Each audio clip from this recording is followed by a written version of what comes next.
Perché au cœur de Katouba, l'Athénée de Lubumbashi était monument. Construit à l'époque coloniale, ce complexe scolaire immense et légendaire a vu défiler des générations de Congolais, devenus figures d'époux du pays. Mais aujourd'hui, le mythe semble brisé. Les salles sont vides de mobilier, les tableaux craquelés et les élèves souvent brillants sont contraints d'apprendre assis à même les sols ou sous des briques. Une scène triste, presque violente, qui illustre les longs abandons de l'école publique. Et pourtant, c'est jeudi, une brise d'espoir a traversé Katouba. Sur instruction directe du chef de l'État, le service national a livré 1700 bancs à ces géants endormis. Des bancs fabriqués dans les ateliers de Kabulameshi, par des mains autrefois perdues, aujourd'hui réhabilitées. La ronde que nous avons effectuée dans nos différentes écoles, par Kinshasa à l'intérieur du pays, démontre que l'État avait pratiquement abandonné sa responsabilité en matière d'éducation. Les conditions d'études et d'accueil des élèves dans les établissements scolaires sont presque les mêmes et les constats est désolant, et même très désolant.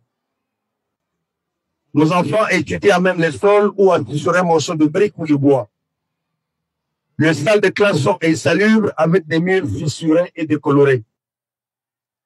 La nuit a été longue, certes, mais sous l'impulsion du chef de l'État, commandant suprême, Félix Antoine Tshisekedi Tshilombo, un nouveau jour est en train de se lever. L'Athénée revit. L'histoire ne s'efface pas, mais elle s'écrit à nouveau. Car ici, on a compris qu'on ne bâtit pas une nation sans école. Pas d'école non plus sans mobilier. C'est donc fruit du travail et de discipline vient d'améliorer de manière significative les conditions d'apprentissage de nos élèves et des conditions de travail de nos enseignants. De la médiation militaire est arrangé pour vous accueillir et vous rendre les honneurs à l'occasion des remises officielles de banc au camp militaire au Cameroun. Je vous invite à passer le détachement en revue. Et comme pour rappeler que l'éducation ne s'arrête pas qu'aux grandes villes, le lieutenant-général Jean-Pierre Kassongo-Kabouik a ensuite pris la direction du camp militaire Vangu pour y remettre 400 bancs au complexe scolaire de la 22e région militaire. Là aussi, un geste fort, discret mais chargé d'essence, la République réaffirme son rôle protecteur, jusque dans ses écoles militaires. Prenons l'occasion de dire merci et fidélité au commandant suprême des armées, de la police nationale et du service national qui fait de l'éducation pour tous les enfants congolais une priorité de son mandat. Après la vision sur la gratuité de l'enseignement, aujourd'hui,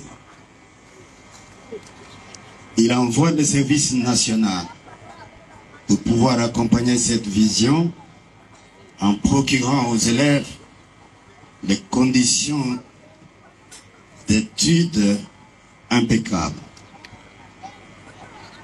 Je pense que vous-même, commandant, quand vous allez visiter quelques salles de classe, vous allez couler quelques larmes de vos yeux.